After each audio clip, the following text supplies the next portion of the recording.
नमस्कार विद्यार्थियों एवं मित्रों। आज मैं आप सभी को अव्यय चैप्टर पढ़ाने जा रहा हूँ।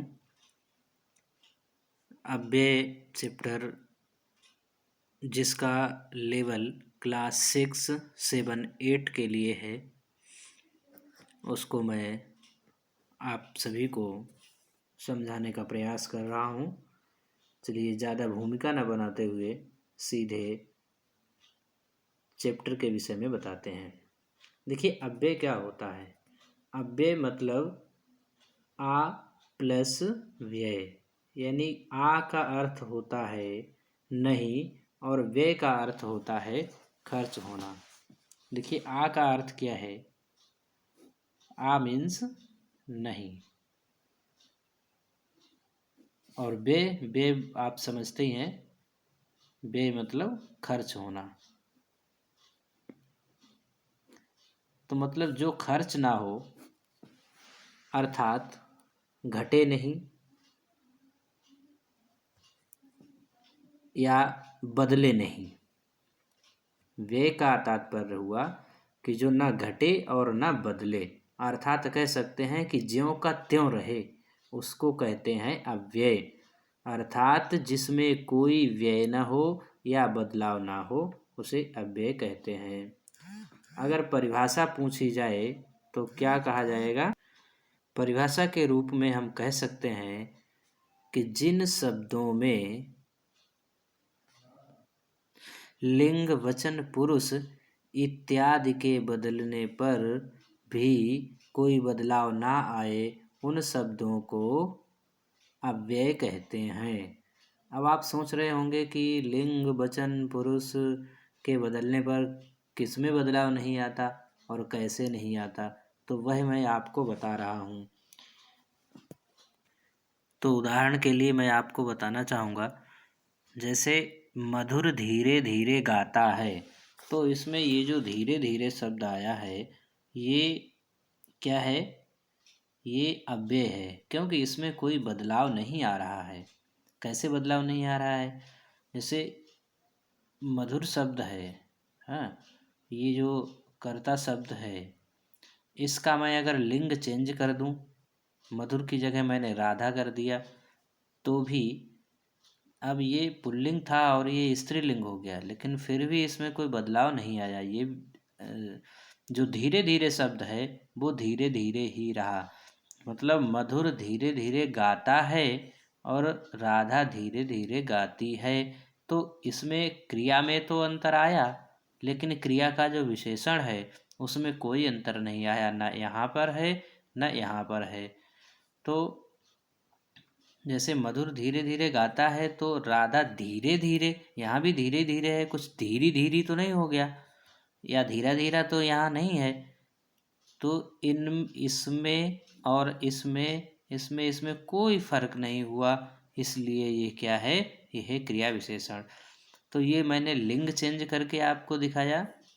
क्या बदल कर दिखाया, लिंग बदल कर दिखाया है। और अब मैं आपको दिखाता हूँ वचन चेंज करके।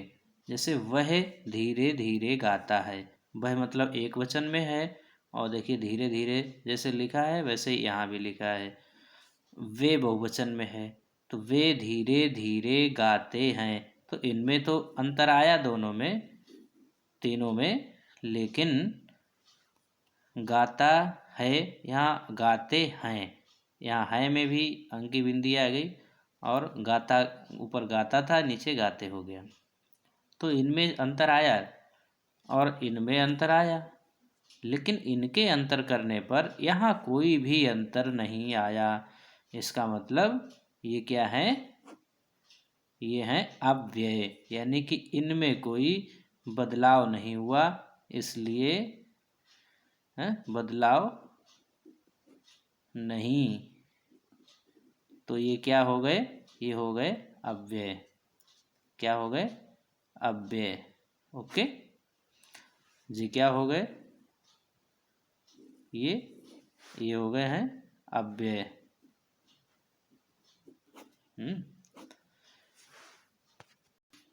अव्यय के की परिभाषा के बाद में बात आती है अव्यय के भेद। तो अव्यय के 5 भेद होते हैं। वो उनमें सबसे पहले क्रिया विशेषण होता है, संबंध बोधक होता है, समुच्चय बोधक होता है, विस्मयादि बोधक होता है और निपात आते हैं। तो देखिए, मैं थोड़ा जल्दी जल्दी इनको समझाऊंगा और इसका एक दूसरा पार्ट भी आपको भेजूंगा वीडियो में, जिससे कि छोटी छोटी वीडियो जो होती हैं वही अपलोड हो पाती हैं, बड़ी वीडियो अपलोड नहीं हो पाती और सेंड करने में दिक्कत आती है। इसलिए इस भाग में केवल प्रकार तक बताएंगे और उसके बाद उन सभी प्रकारों के भेद और उनकी भी परिभाषाएं बताएंगे। तो अव्यय के भेद जो है, पहला है क्रिया विशेषण, और इस क्रिया विशेषण के अंतर्गत क्रिया विशेषण के जो भेद होते हैं वो होते हैं 4 भेद। एक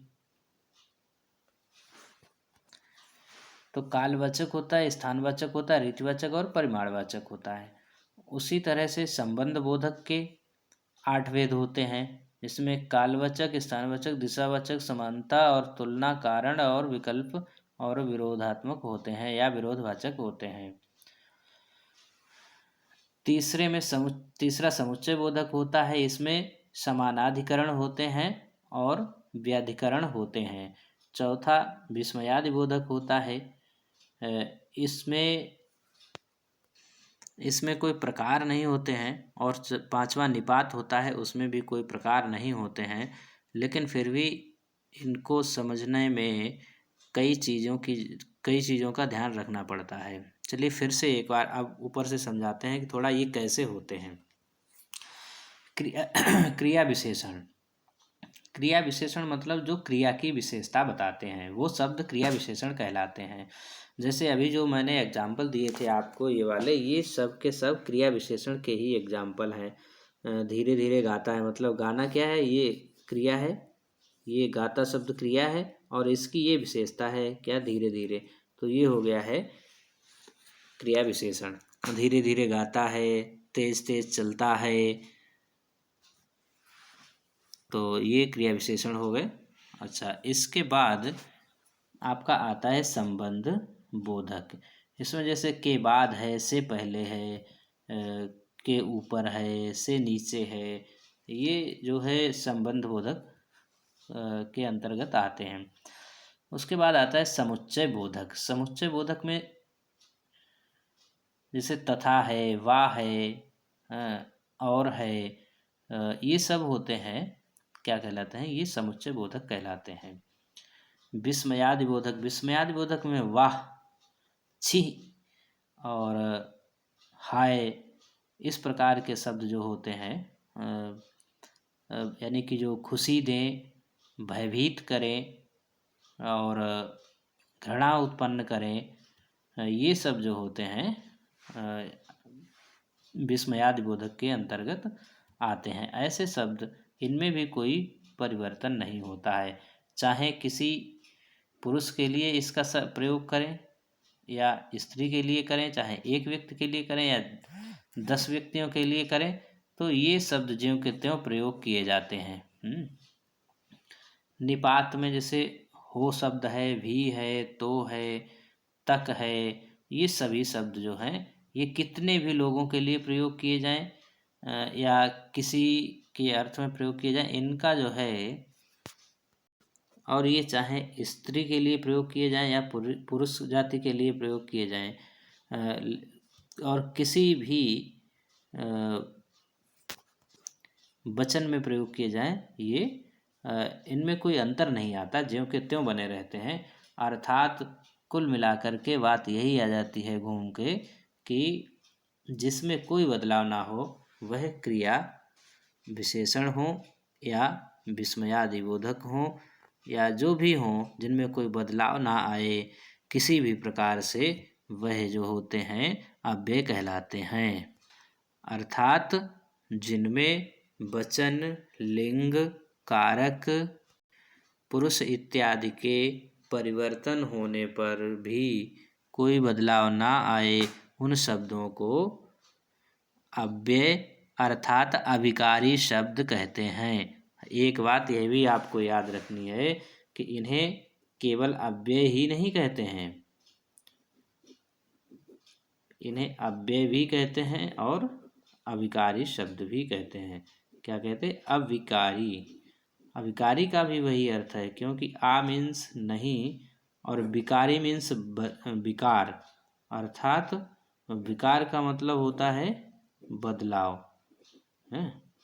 तो अर्थ दोनों का सेम है, कोई खास अंतर नहीं है। चलिए आज के लिए बस इतना ही, और अगली वीडियो में फिर आपको कुछ अच्छा सा पढ़ाएंगे। धन्यवाद। लेकिन वीडियो को शेयर करना ना भूलें और चैनल को सब्सक्राइब करना ना भूलें। सभी को बहुत बहुत नमस्कार।